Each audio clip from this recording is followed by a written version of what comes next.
야, 너 먼저 가. 아니, 형님이 먼저 가세요. 다 같이 가면 되잖아. 누군가 말했지만 아무도 앞으로 나서지 않았어요. 아무도 안 올 건가?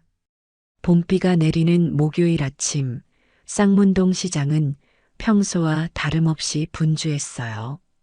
시장 상인들은 채소를 진열하고 생선을 손질하며 하루를 시작하고 있었습니다.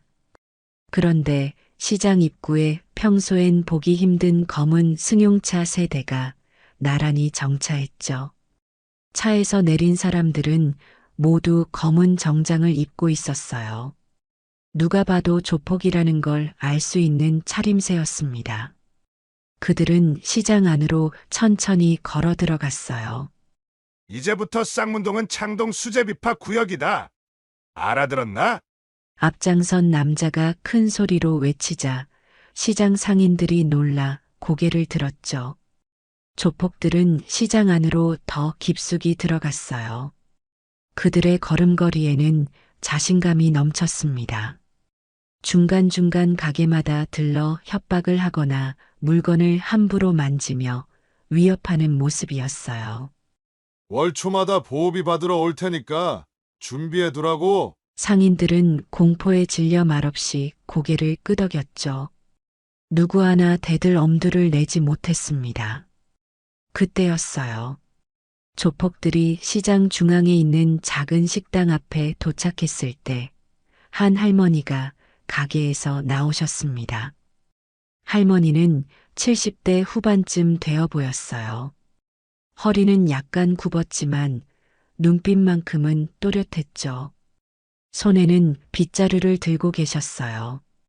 조폭들은 할머니의 얼굴을 보자마자 갑자기 멈춰 섰습니다. 야, 너 먼저 가. 앞장선 조폭이 뒤에 있는 동료를 밀었어요. 아니, 형님이 먼저 가세요. 뒤에 있던 조폭도 옆 사람을 밀었죠. 다 같이 가면 되잖아. 누군가 말했지만 아무도 앞으로 나서지 않았어요. 할머니는 빗자루로 가게 앞을 쓸면서 그들을 힐끗 쳐다보았습니다.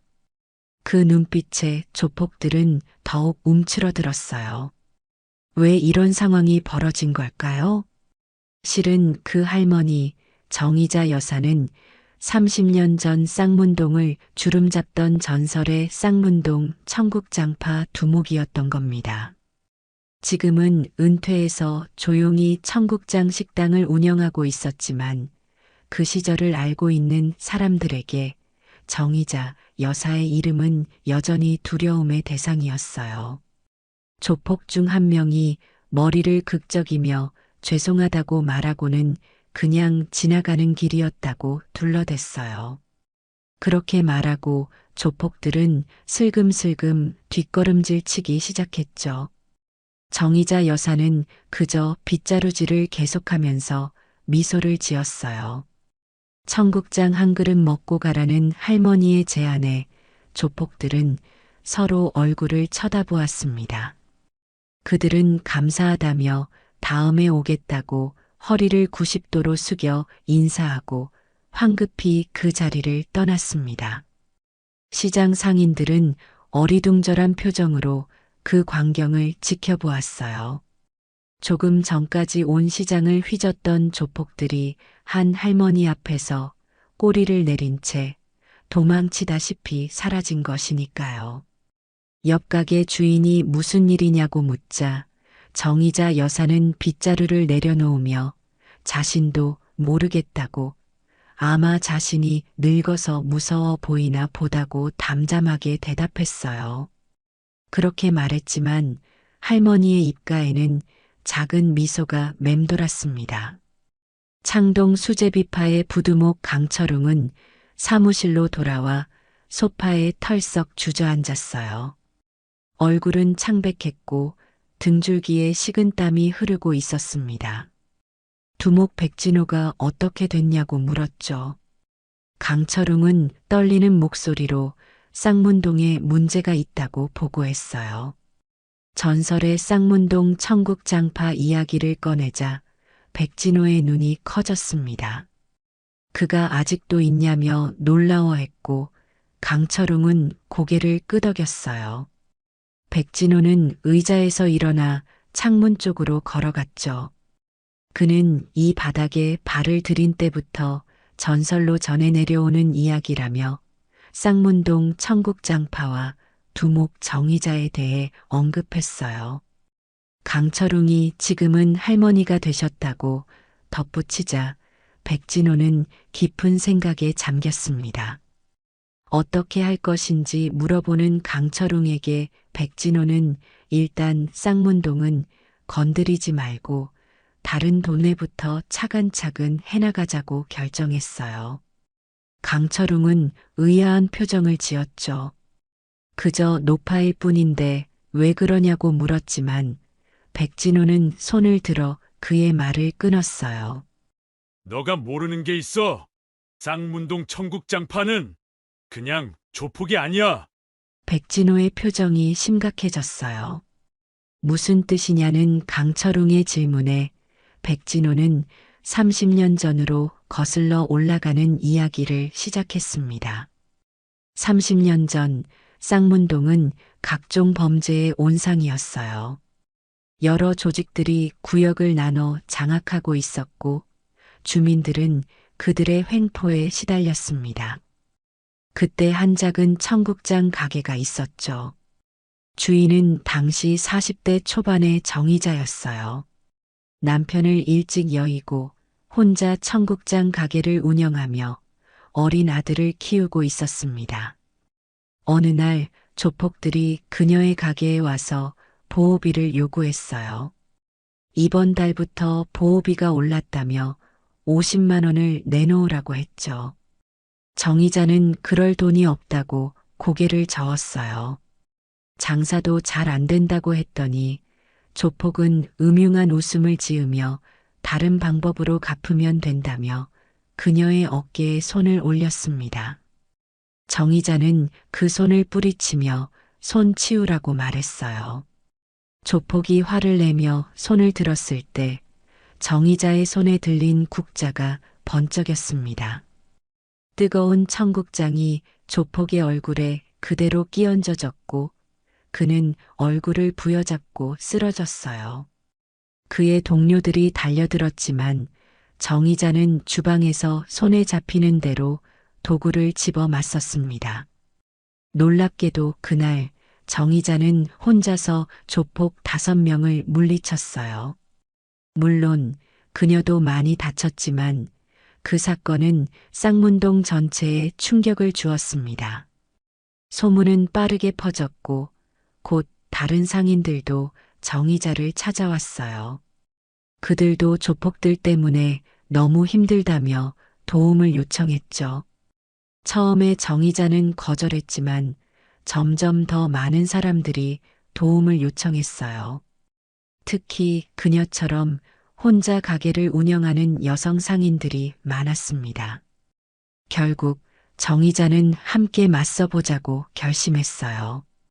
그렇게 쌍문동 청국장파가 탄생했습니다.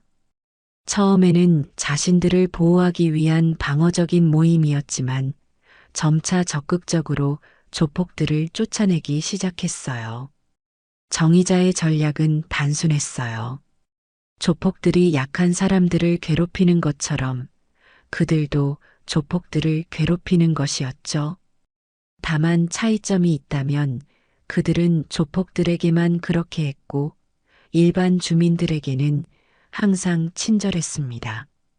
청국장파의 주요 무기는 뜨거운 음식이었어요. 조폭들이 나타나면 뜨거운 국물을 끼얹거나 고춧가루를 뿌리는 등의 방법으로 대항했죠. 물리적인 부상보다는 망신을 주는 전략이었습니다. 놀랍게도 이 전략은 효과가 있었어요.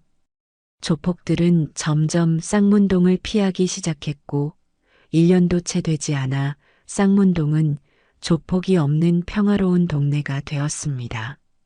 정의자는 쌍문동의 어머니라고 불리며 존경받았어요. 그녀의 청국장 가게는 늘 손님으로 북적였고 쌍문동 청국장파의 이야기는 서울 전역으로 퍼져나갔죠. 백진호의 이야기를 듣고 강철웅은 감탄했어요. 백진호는 고개를 끄덕이며 쌍문동 청국장파는 그들 같은 조직과는 다르다고 말했죠. 그들은 주민들을 보호하기 위해 싸웠고 그래서 30년이 지난 지금까지도 쌍문동 사람들의 지지를 받고 있다고 했어요. 강철웅이 지금은 그저 청국장 파는 할머니일 뿐이라고 말하자 백진호는 쓴웃음을 지었어요. 그가 오늘 본 건 할머니 한 명이었을지 모르지만 쌍문동 전체가 그 할머니 편이라고 말했죠. 그들이 쌍문동을 건드리면 온 동네가 들고 일어날 거라고 했어요. 강철웅은 고개를 끄덕였습니다. 이제야 상황이 이해되었어요. 쌍문동은 포기하는 것이냐고 물었고 백진호는 한참을 생각하다가 다른 방법을 찾아보자고 대답했습니다. 다음 날 아침 정의자 여사의 청국장 가게 앞에 검은 승용차 한 대가 멈춰 섰어요. 차에서 내린 사람은 바로 창동 수제비파의 두목 백진호였습니다.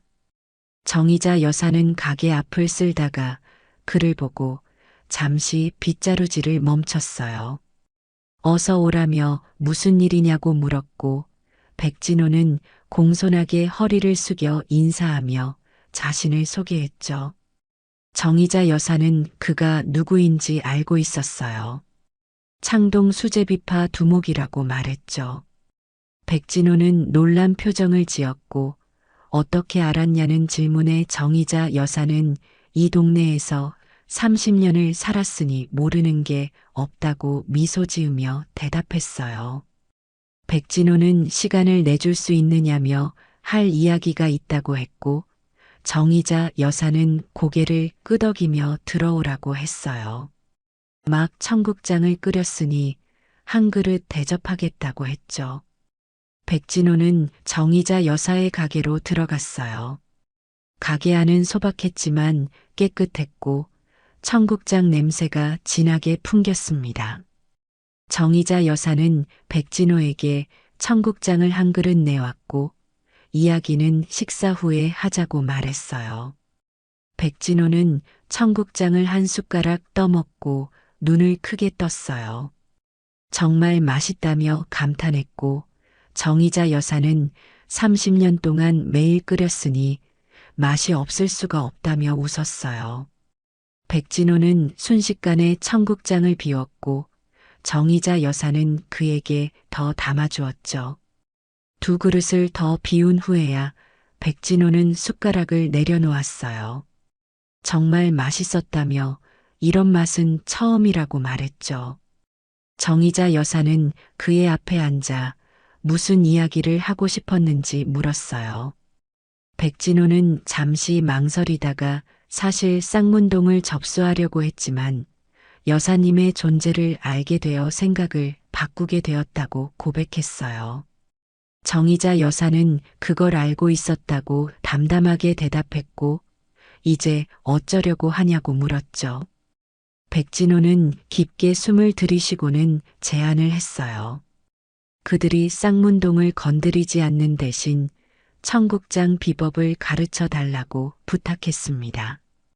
정의자 여사는 놀란 표정을 지었고 백진호는 사실 어릴 때부터 요리사가 꿈이었다고 털어놓았어요. 집안 형편이 어려워 조폭의 길로 들어서게 되었지만 정의자 여사의 청국장은 그가 평생 먹어본 음식 중 최고였고 이런 음식을 만들 수 있다면 다른 삶을 살 수 있을 것 같다고 진심을 담아 말했죠.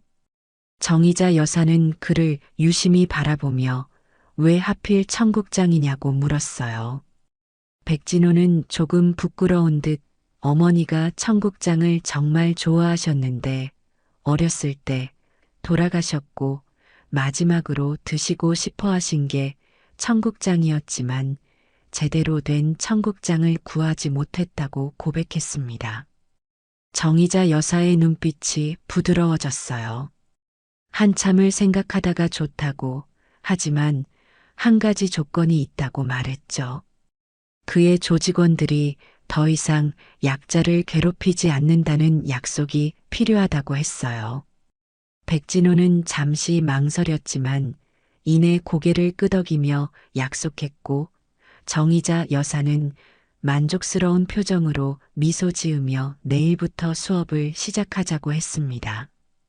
그로부터 6개월 후 창동에 어머니의 청국장이라는 식당이 문을 열었어요. 주인은 바로 백진호였습니다.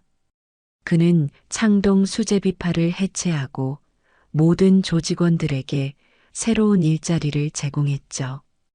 어떤 이는 식당에서 일하게 되었고 또 어떤 이는 다른 직업을 찾아 떠났어요. 놀랍게도 어머니의 청국장은 개업 첫날부터 대박이 났습니다. 정의자 여사에게 배운 비법으로 만든 청국장은 그 맛이 일품이었고 입소문을 타고 곧 서울 전역에서 손님들이 찾아왔어요.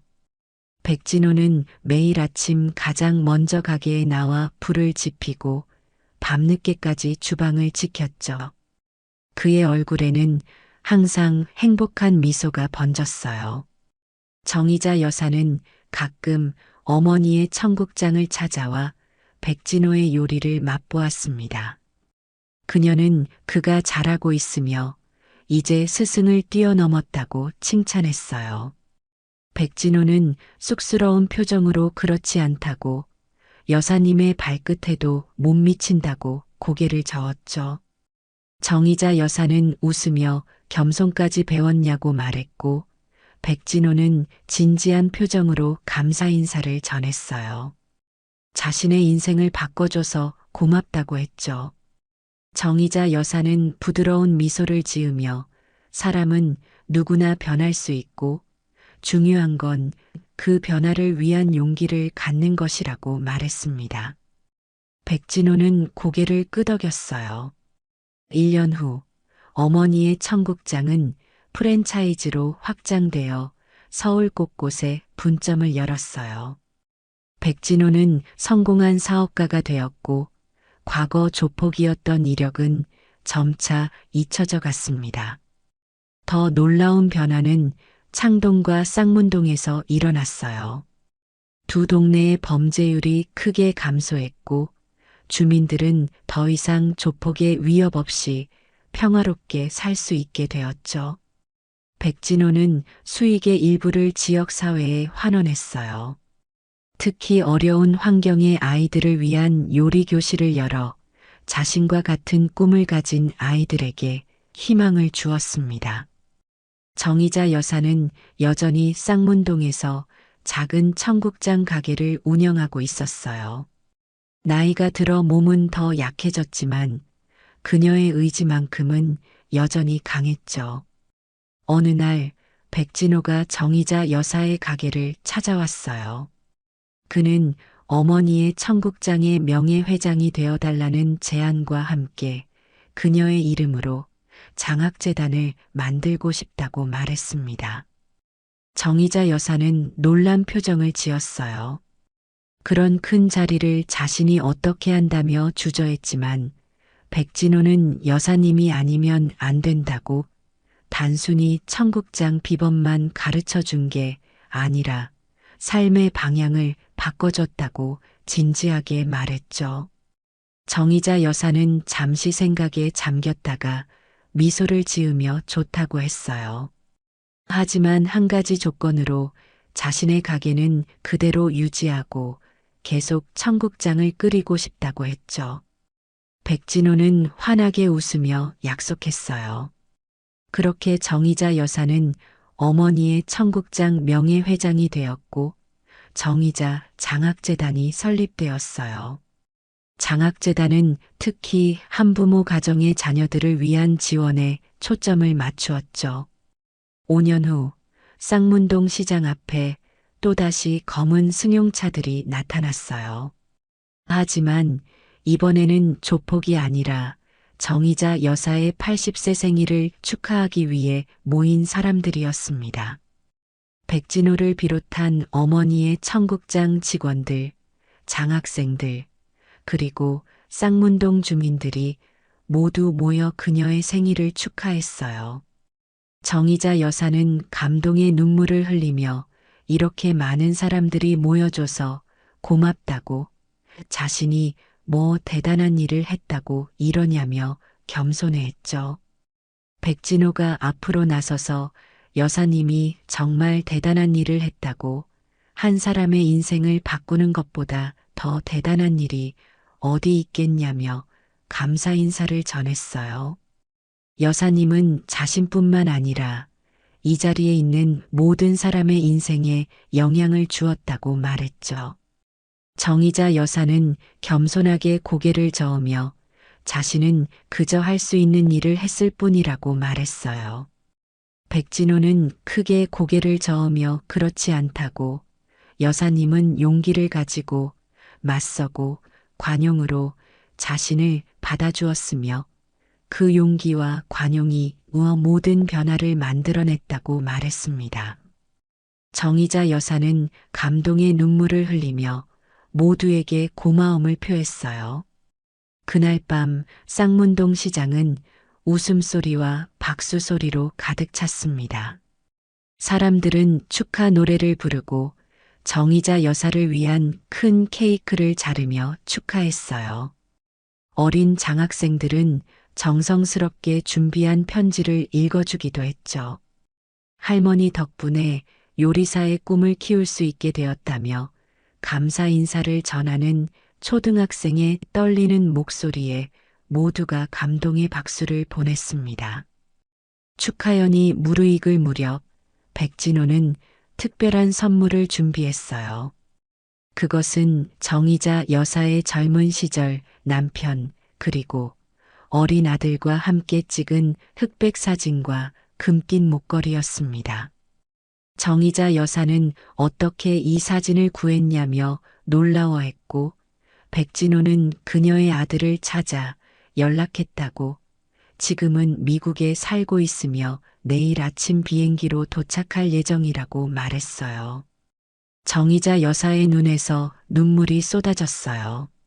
아들은 대학 진학 후 유학을 떠났고 바쁜 생활 때문에 자주 만나지 못했던 터였습니다. 정희자 여사는 정말 고맙다고 말했고, 백진호는 여사님이 새 인생을 주셨으니 자신도 작은 기쁨을 드리고 싶었다고 미소 지으며 대답했어요. 다음 날 아침 정희자 여사의 아들 정민수가 20년 만에 어머니를 만나러 한국에 돌아왔어요.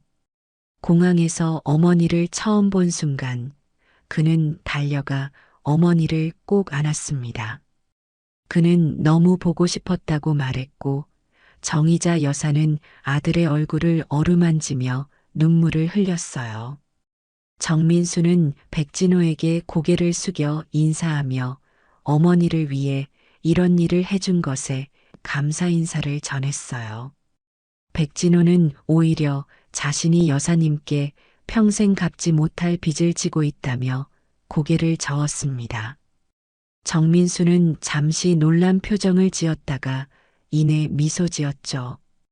그는 어머니의 대단함에 대해 들었다고 말했어요. 정희자 여사는 부끄러운 듯 손사래를 치며 그런 소리는 그만하고 얼른 집에 가자고, 내가 좋아하는 청국장을 끓여놨다고 말했습니다. 그렇게 모자는 손을 잡고 집으로 향했어요. 아직 새벽 공기가 남아있는 쌍문동 시장 입구에는 오늘도 구수한 청국장 냄새가 어렴풋이 배어 있었어요. 상인들은 하루를 시작하기 위해 분주히 가게 문을 열고 손님들을 반갑게 맞이하고 있었죠.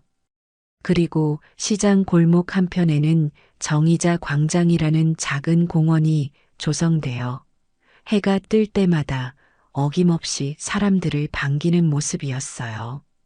이 광장 중앙에는 청국장 국자를 들고 서 있는 정희자 여사의 동상이 우뚝 자리 잡고 있었고, 그 기운만으로도 이곳을 지나는 누구든 따스한 마음이 생기는 듯 했습니다.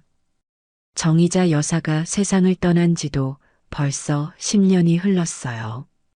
당시 90세였던 그녀는 마지막까지 시장 골목을 지키다가 평화롭게 눈을 감았다고 전해졌습니다. 시장 상인들과 동네 주민들은 그녀의 빈소를 찾아 눈물을 흘렸고 그녀가 떠난 뒤 쌍문동 전체가 며칠 동안은 쓸쓸함에 잠겨 있었어요. 하지만 모두가 가슴속으로 다짐했죠. 여사님이 남긴 따뜻한 정신을 절대 잊지 말자 하고 말이에요. 그 후 동네 주민들은 뜻을 모아 시장 입구에 작은 공원을 만들었고 그 이름을 정의자 광장이라고 지었어요. 광장 한가운데 세워진 정의자 여사의 동상은 그녀가 생전에 늘 들고 다니던 청국장 국자를 형상화했는데 이 동상을 바라보고 있으면 누구라도 한 끼 따뜻한 식사를 대접받은 듯 마음이 편안해졌습니다. 그리고 매일 아침이면 사람들은 이 동상을 찾아와 정중하게 목례를 하거나 보이지 않는 손길로 동상을 닦고 주변을 정리해 두곤 했어요. 정의자 여사가 눈을 감은 뒤에도 그녀의 삶과 철학은 여전히 많은 사람들의 인생을 바꿔놓았어요. 어머니의 청국장은 전국적인 체인으로 성장해 이제는 누구나 한 번쯤은 들어봤을 유명 브랜드가 되었죠. 그 체인의 대표인 백진호는 한때 조폭이었던 과거를 지녔지만 정의자 여사를 만나 삶이 완전히 뒤바뀐 대표적인 인물이에요. 백진호는 사업가이자 자선사업가로 자리 잡으며 도움을 필요로 하는 이들을 위해 항상 두 팔을 걷어붙였죠. 그는 새롭게 문을 연 매장마다 정의자 여사의 사진과 이야기를 작게 전시해 놓았어요. 손님들에게 이 브랜드가 왜 시작되었는지 그리고 무엇을 지향하는지 보여주고 싶었던 거예요. 한편 정민수도 해외 사업을 정리하고 한국으로 돌아와 어머니의 작은 청국장 가게를 이어받았어요. 쌍문동 시장 골목에 자리 잡은 그 가게는 그 자체로 역사가 되어 많은 관광객들이 찾는 명소가 되었죠. 사람들은 직접 방문해서 청국장을 맛보며 정의자 여사의 손맛이 남아있는 것 같다는 말을 남겼고 정민수는 언제나 환한 미소로 손님들을 맞이했어요. 그는 눈길이 닿는 곳마다 어머니를 떠올리며 그리운 마음을 달래기도 했습니다. 그러던 어느 날 젊은 기자 하나가 백진호를 찾아와 인터뷰를 요청했어요. 기자는 도대체 조폭 출신이 어떻게 성공한 사업가가 될 수 있었냐고 물었죠. 백진호는 창밖을 바라보며 잠시 생각에 잠긴 듯 보였어요. 그리고는 가만히 고개를 끄덕이며 차분한 목소리로 대답했습니다. 사람의 인생은 때로는 한 끼 식사로 바뀔 수 있다고 생각합니다. 기자가 그게 무슨 뜻이냐 묻자 백진호는 미소를 지으며 정의자 여사의 청국장을 처음 맛보았던 순간을 이야기했어요. 배고프고 초라했던 날 여사님이 건네주신 청국장 한 그릇 속에는 단순한 음식 이상의 무언가가 담겨 있었다고 했죠. 그는 국자 끝에서 풍겨오는 구수한 냄새를 맡는 순간 마음속 깊이 울림이 찾아왔다고 고백했습니다. 기자가 더 자세한 비법을 묻자 백진호는 웃으며 결국 정성과 사랑이죠. 여사님은 늘 사람을 위해 음식을 만들어야 한다고 말씀하셨거든요 하고 대답했습니다. 마지막으로 기자가 지금 세상에 하고 싶은 말이 있냐고 질문하자 백진호는 한동안 생각을 정리한 뒤 진지하게 말했어요. 무력으로 얻는 힘과 사랑으로 얻는 힘, 세상에는 두 종류의 힘이 있는데 자신은 전자를 택했다가 후자의 위대함을 뒤늦게 깨달았다고요. 정의자 여사는 무력 한 번 쓰지 않고도 동네를 지켜냈고 그것이야말로 참된 힘이라고 강조했습니다. 기자는 깊은 감명을 받았는지 한동안 말없이 노트에 무언가를 적어 내려갔어요. 인터뷰가 끝나고 백진호는 곧장 정의자 광장으로 향했어요. 광장에 들어서면 늘 습관처럼 동상을 향해 목례를 하고 오늘도 좋은 하루예요. 여사님 덕분에 제가 여기까지 왔습니다라고 혼잣말을 건네곤 했죠. 그날도 어김없이 동상 앞에서 잠시 멈춰 섰고 따스한 햇살이 그의 등을 비추자 어딘가 모르게 뭉클한 기운이 퍼져나갔습니다. 그는 동상을 바라보며 한참 동안 무언의 인사를 건넸고 이내 천천히 발걸음을 옮겼어요. 쌍문동 시장은 여전히 활기찼어요. 장을 보러 온 사람들, 호떡을 부치는 소리, 싱싱한 해산물을 손질하는 상인들의 분주한 손놀림이 어우러져 늘 그렇듯 바쁜 하루가 이어졌습니다. 정의자 여사의 이야기는 동네 아이들이 즐겨 듣는 동화처럼 전해졌고 그 용기와 지혜는 무형의 방패가 되어 쌍문동을 여전히 든든하게 지켜주고 있었죠. 가끔씩 조폭처럼 험악해 보이는 이들이 시장 입구에서 얼쩡거리다가도 광장에 세워진 동상을 슬쩍 보고는 고개를 떨군 채 돌아가는 모습이 보이기도 했어요. 그렇게 평온한 시간이 계속 흐르면서 또다시 10년이 흘렀습니다. 이번에는 어머니의 청국장이 국내를 넘어 세계적인 한식 브랜드로 도약해 뉴욕, 파리, 도쿄 등 세계 곳곳에 매장을 열었어요. 한식을 대표하는 체인으로 자리 잡은 덕분에 해외 매장에서 한국의 맛을 처음 접한 외국인들도 청국장을 무척 사랑하게 되었고 뒷이야기를 알게 된 뒤에는 정의자 여사를 존경의 대상으로 삼는 사람도 생겼죠. 백진호는 어느덧 70대 노인이 되었지만 여전히 활발하게 사업을 이끌고 있었고 그의 아들 백준호는 아버지의 뒤를 이어 젊은 감각으로 회사를 경영하고 있었어요. 쌍문동 시장도 많은 부분이 현대화되었어요. 낡은 구조물을 정비하고 위생시설을 개선해 관광객들이 더 안심하고 찾을 수 있도록 만들었죠. 다만 정의자 광장만은 20년 전과 다르지 않은 모습으로 보존되었어요. 오히려 더 넓어져서 지역의 문화예술 행사가 열리는 명소가 되었고 광장 한가운데에 우뚝 선 동상은 명실당부 쌍문동의 상징이 되었습니다. 매년 정의자 여사의 생일이 돌아오면 쌍문동 청국장 축제가 성대하게 열렸어요. 이 축제에서는 청국장 요리를 다양하게 선보이고 그녀의 이야기를 전시하거나 낭독하는 자리가 마련되었죠. 전국에서 찾아온 사람들은 축제가 열리는 동안 청국장을 맛보며 정의자 여사가 이곳을 지켜낸 방식을 되새겼습니다. 그리고 누군가가 마이크를 잡고 그녀의 용기와 사랑을 기리는 짧은 연설을 하기도 했어요. 그의 축제도 예외 없이 성대했어요. 무대 위에 오른 백진호는 감사 인사부터 전했죠. 여사님을 기억해 주시는 모든 분께 감사드립니다. 여사님께서 강함은 단순히 힘이 세다는 것이 아니라 옳은 일을 위해 용기를 내는 것이라 가르쳐 주셨지요.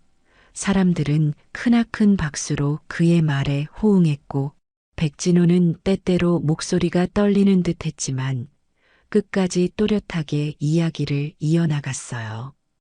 전 여사님을 만나지 못했다면 지금쯤 감옥에 있거나 더 나쁜 일을 하고 있었을 겁니다.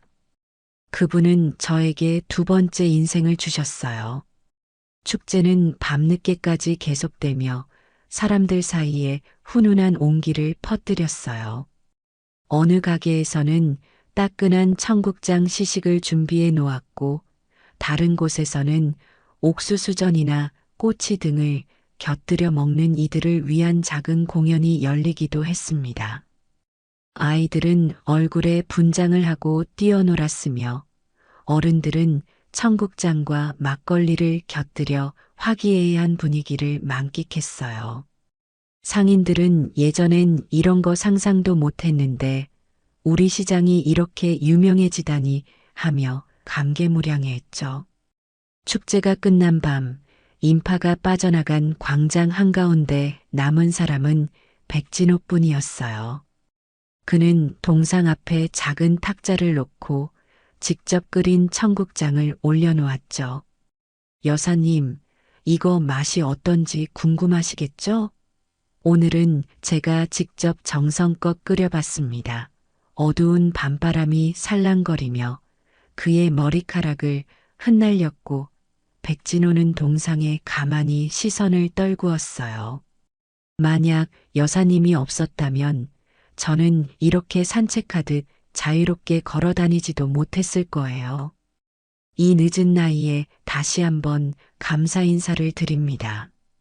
그는 한동안 말없이 고개를 숙이고 마치 곁에 있는 누군가와 대화를 나누듯 조용히 속삭였어요. 저도 이제 나이가 많아졌습니다. 언젠가 저 세상으로 갈 때가 되면 그때 여사님께 직접 끓인 청국장을 대접해드리고 싶어요. 맛있게 드셔주시면 좋겠네요. 말이 끝나자 그의 목소리에 잔잔한 떨림이 느껴졌어요. 그러다 살며시 미소를 지으며 뒷정리를 하고 깊은 절을 한번 드린 뒤에야 천천히 광장을 떠났습니다. 깊은 밤하늘엔 별들이 고요히 빛났고 쌍문동 골목은 평화로운 정적에 쌓여 있었어요. 예전처럼 조폭들이 들이닥치는 일도 없고 혹여 모르는 무리들이 온다 해도 이미 이 시장을 지켜주는 건 정의자 여사가 남긴 정신과 사람들의 단결임을 모두가 알았으니까요. 그런 정신은 눈에 보이지 않아도 무력보다 훨씬 강력한 힘이 되어 쌍문동 시장을 단단히 감싸주고 있었죠. 언젠가 누군가가 조폭들이 제 발로 도망친다던 쌍문동 시장 이야기는 정말이냐고 물으면 사람들은 힘주어 예, 바로 여기에요. 할머니 한 분이 온 동네를 지켜주셨어요. 하고 말하곤 해요. 그들은 입을 모아 전설의 시작을 이야기하죠.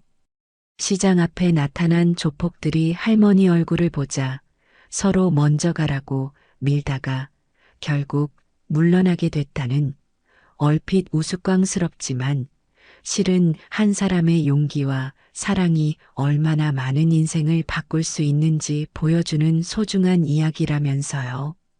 그리고 그 이야기의 끝은 늘 같아요. 정의자 여사님은 비록 우리 곁을 떠났지만 그분의 정신은 이 골목에 오랫동안 살아 숨쉬고 있답니다. 라고요.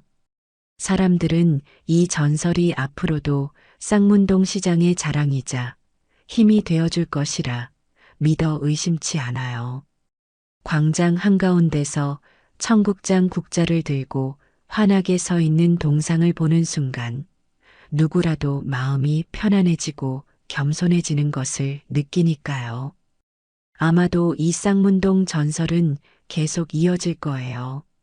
누군가는 여사님의 동상을 보며 나도 누군가에게 도움을 주는 삶을 살아보고 싶다고 다짐할 것이고 또 누군가는 세상에 진짜로 이런 따뜻한 이야기가 존재하는구나 하고 감동을 받을 거예요.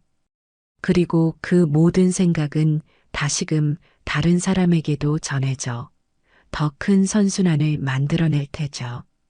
결국 한 사람의 선한 마음이 수많은 사람을 변화시키고 나아가 동네 전체, 더 나아가 전 세계에 전해진 거예요. 그것이 정의자 여사가 남긴 가장 큰 유산이 아닐까 싶습니다. 시장을 밝혀주는 그 정신은 결코 꺼지지 않을 것이며 앞으로도 정의자 광장은 그 가르침을 새기는 상징으로서 계속해서 우뚝 설 거예요. 그리고 누군가 밤늦은 시간에 광장을 지나며 동상 옆에 놓인 작은 청국장 그릇을 본다면 이렇게 생각할지도 모르겠어요. 아, 누군가 오늘도 여사님께 고마움을 전하고 갔구나.